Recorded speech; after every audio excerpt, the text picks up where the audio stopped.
Yo, what is happening, guys? It is Ice here, back at you again with another video. This time I'm going to be doing some PlayerUnknown's Battlegrounds, going to be giving you guys some tips on aiming on Xbox, because believe me, I know how difficult it is. It is so frustrating trying to aim on this game with a controller and with no aim assist, but I am going to try to help you guys out with your aiming today. So before we get into the video, I do ask you guys to go ahead and drop a like. Let's see if we can hit 5 likes on this video. But without further ado, let's get right into the action.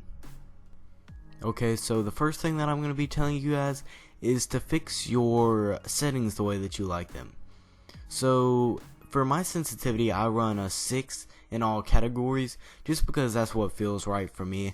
If I was you, I wouldn't have aim acceleration on. Some people like to have aim acceleration, but I just have never really preferred it. I play a whole lot of Call of Duty, so that game doesn't have aim acceleration, so when I run aim acceleration in other games, it just feels kind of weird to me, so I always have it on 0. And then for the dead zone, for this I would probably keep it at like a 5 or a 6. A 10, you just get way too much input lag, it feels like. And then if you have it on a 0, for a controller like mine, especially with my custom thumbsticks, it tends to move around super easily or for no reason at all. So I would recommend keeping that somewhere between like a 3 and a 10. Okay, so another tip for your settings is to try to change your controller type or your button layout type. So by default, clicking the left trigger aims down sights and holding it soft aims. So I have my controller layout on type B, which is the one that allows you to hold the left trigger in order to aim down sights, just because that's what I'm used to. That's how most first person shooters are that I've played, at least here on the Xbox One, so that's just what I'm used to. And when I get in a gunfight, my first reaction is to hold down the left trigger, and soft aiming in this game doesn't really work, especially at very long ranges. So I would definitely recommend switching over to B if that's what you're more used to, but it really doesn't make a huge difference as long as you prefer what you have. Okay, so now for this next tip, this is going to be to peek by clicking left stick and the right stick. Okay, so you can see pretty much every time I aim down my sights, I am leaning one way or the other. It's because most of the gunfights that you get, you're going to have some type of cover, and when you're peeking out of that cover, it leaves just a small amount of you exposed, with basically just like your gun and head and like upper body sticking out of your cover. And then when you're peeking like that, it's just really easy to pick off your enemies, and it just feels really good for me whenever I get in a gunfight and I'm peeking around a corner or a wall like that. Okay, now this tip is going to be one that a lot of you guys might not be super comfortable with, but you should definitely do it. Okay, so this is going to be to drop in big towns or high populated areas when you're starting in PUBG. Okay, so dropping in highly trafficked areas and getting in a whole lot of gunfights will help your gun skill in PUBG, and it'll just help you overall because you'll learn more about gunfights, you'll get used to the controls, you'll get used to the aiming and how that works every single time you get into a gunfight, and it's a learning opportunity every time. If you're running around for 20 minutes and then get shot in the back without getting in a single gunfight, you learn almost nothing from that game. So dropping in highly populated areas will definitely help you out if you are new to PUBG. Okay, now this next tip might be one that sounds kind of weird, and it sounds like it doesn't help you a whole lot, but from what I've learned in my experience, it's really helped me out a whole lot. But to watch players who are better than you.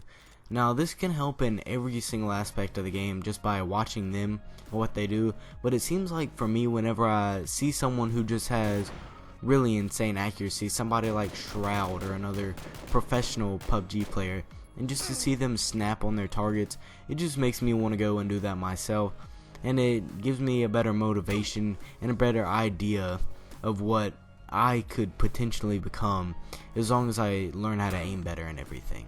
So watching people who are really good at PUBG will definitely help you out. Okay, now this next tip is going to be geared more for long range gunfights. What this is going to be to understand the bullet drop for each individual weapon and ammo type. Okay, so different guns have different bullet drop, we all know that. So an M4 won't drop quite as much as, say, an AKM, because an AKM takes 7.62 ammo, which drops more than 5.56 ammo. So a weapon like an AKM will have more bullet drop and a slower bullet velocity than that of a weapon that takes 5.56 ammo. So just understand that whenever you're using the different weapons, and that'll help you hit running targets better especially. But just know that whenever you're using a weapon like an AKM, that you're gonna have to aim more ahead where they're running, or aim higher up above them for those long range gunfights. Okay, now this is gonna be the final tip for this video, and that is to keep your automatic weapons in full auto at all times when you're running around. Okay, so how many times have you had a weapon in single fire, somebody rushed you or you rushed them, and then you held down that right trigger just to shoot one bullet, and then you get absolutely melted? So this is why whenever you guys see me in my gameplay or streaming, I try to always have my fully automatic weapons in full auto fire, unless I'm in a long range gunfight, because when you have it in full auto, that's good for panicking and stuff, but when you're in one of those long range gunfights, you'll have time to switch it over to that single if you really need to. Sometimes I just leave it in full auto and just pop shot, because once you understand the fire rate and the recoil patterns and stuff of the different weapons, you can really master that full auto pop shot. Alright, so that is gonna do it for this video, and I hope that you guys enjoyed. And I do stream PlayerUnknown's Battlegrounds just about every week. I try to stream it every Friday over there on Twitch and YouTube, so make sure to go ahead and turn on those post notifications if you haven't done so already, in order to not miss the live stream, because I do love to see you guys in chat. And if you are new to the channel, then make sure to go ahead and subscribe, and comment any tips that I might have missed down there in the comments section. And make sure to get this video out there, to go ahead and leave a like, because you guys know I like to get as many views as possible on my video. But like I said, thanks for watching, and I'm out. Peace.